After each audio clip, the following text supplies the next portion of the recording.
Hi guys, my name's Nadine, welcome to my channel and welcome to my reading wrap up for December 2023.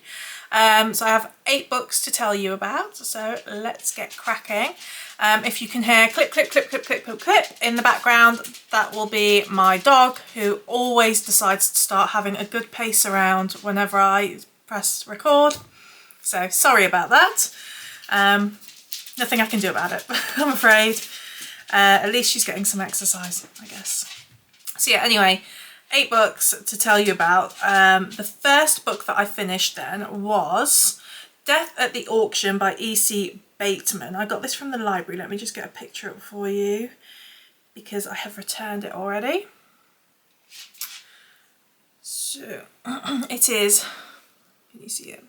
It is that one, Death at the Auction by E.C. Bateman. And that was a Stamford Mysteries book 1. So this follows a woman named Felicia who is called back from her life in London to help out at the family's auction house in Stamford when her father has a fall and breaks his leg. So she's planning on it just being a flying visit. There's a lot of friction between her and her dad. So yeah, she's got no interest in hanging around any longer than is absolutely necessary. But then when she is up on the podium, you know, conducting this auction, there is a body discovered in one of the lots. And so she becomes embroiled in the mystery. So I was looking forward to reading this. Stamford's not a million miles away from me, and it's a, you know, very pretty Georgian market town. I thought the setting would lend itself quite nicely to a cosy mystery series. And the mystery itself was quite interesting. Unfortunately, I didn't like any of the characters though. So that really, really affected my enjoyment of the book, and I found it a bit of a slog as a result.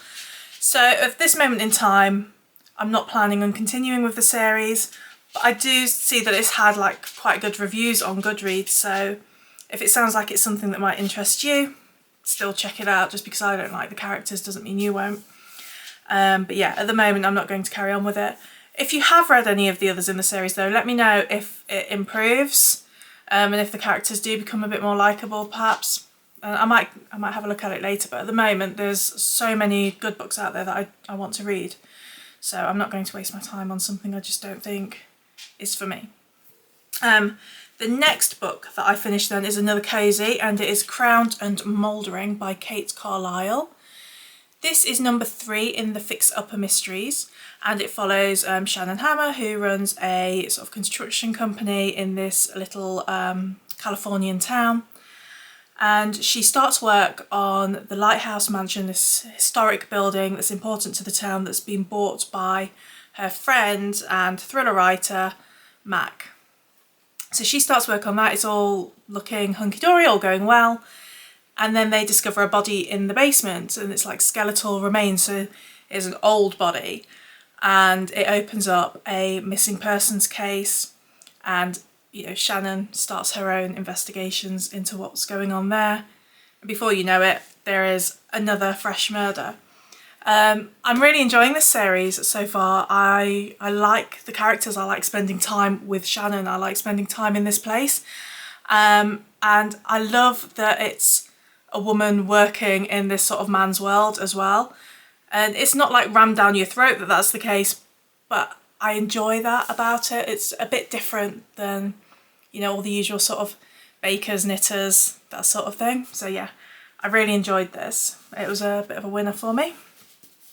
Next was another cosy. Oh my gosh, the amount of cozies I'm reading at the moment. And it was MC Beaton's Agatha, Raisin and the Wizard of Evesham. So I think this is the 8th book in the Agatha Raisin series. So Agatha has a catastrophe in this. She discovers some grey hair and she's recommended to go to this hairdresser in nearby Evesham, who is described by all as a wizard with hair, Mr. John. So she goes to him, she finds him quite handsome, very charming, and the two start to spend a bit of time together and start planning, you know, a future. But that doesn't last very long, unfortunately, when Mr. John is poisoned in his own salon. So of course Agatha has to investigate because, you know, the police are, as always in these books, fairly bumbling.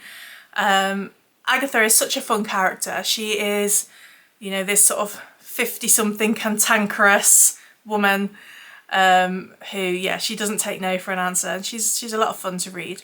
So yeah, it was a good mystery, and yeah, I enjoyed that one. Let me see, what did I read next? Shadow and Bone. So yeah, the next book was Shadow and Bone by Leigh Bardugo. This is the first in the Grisha series. So this has been on my shelf for ages. And then towards the tail end of last year, I watched the first season of the Netflix show. And so I thought, right, do you know what? I'm going to pick this up and see how similar it is to the TV show, because I quite enjoyed the show. And if you are wondering the same thing, it follows pretty closely to the book, aside from some of the characters in the TV show you don't meet here. But that's all I'll say about it. But yeah, this follows, the TV show follows very closely, for the first season at least, on the first book.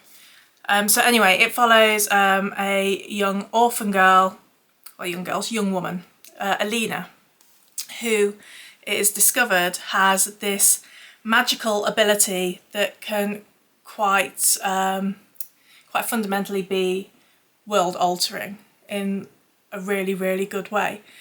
But of course, when somebody has a lot of power, people want to control it. So once she's discovered, she is dragged away from her childhood friend Mal and into this magical elite society. And yeah, there's lots and lots of action in this, and yeah, the characters were kind of fun. I really enjoyed it. It was a very, very quick read. I'm going to read the other 2 books in the series before I continue with the TV series, but if they're as quick to go through as this one was, then I can't imagine that will take me long at all. So yeah, that was a good one. Let me have a look. What did I finish next?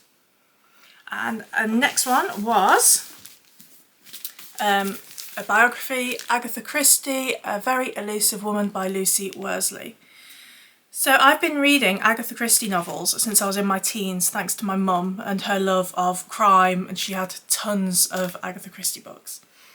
But I never actually realised that aside from the fact that she disappeared for a while, I didn't actually know anything about Agatha Christie. And it was really, really interesting. So it starts off in her childhood at the tail end of the Victorian era, right through up until her death, which I think was in the 70s.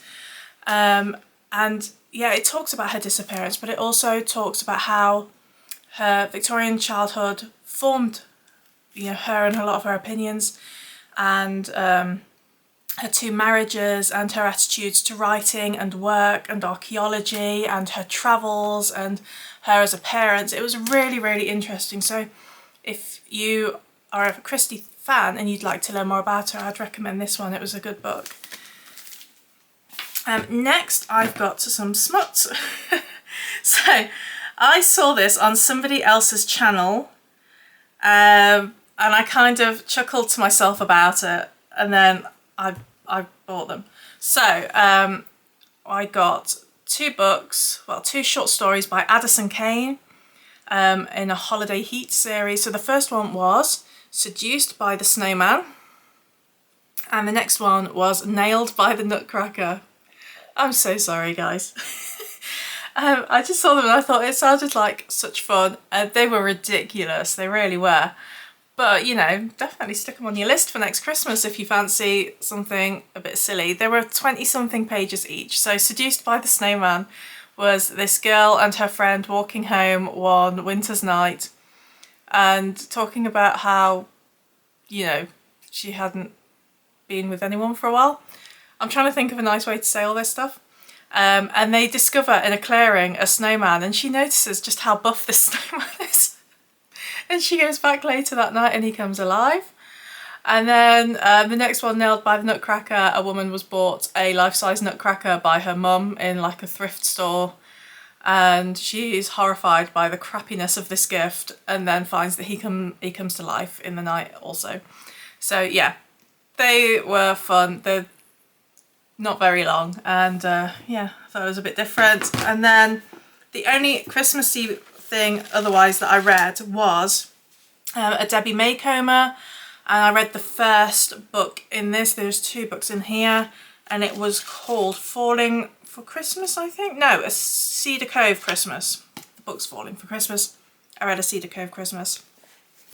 At the start I didn't think I was going to enjoy this, but as it went on I did find it was quite a nice story.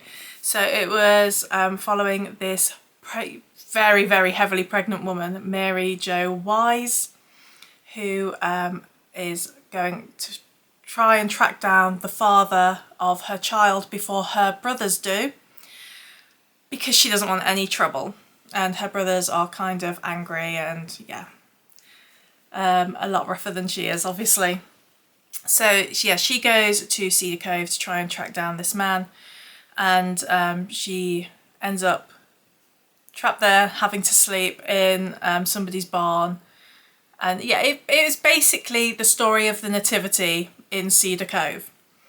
So it's the first Debbie Macomber book that I read. I'll possibly pick up more by her.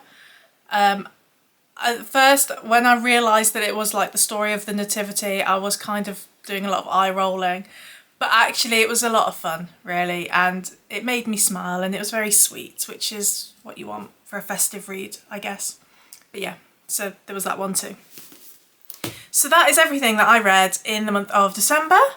Let me know if you read any of these, what you thought of them. Let me know about the Stamford mysteries, if that's something that I should continue with.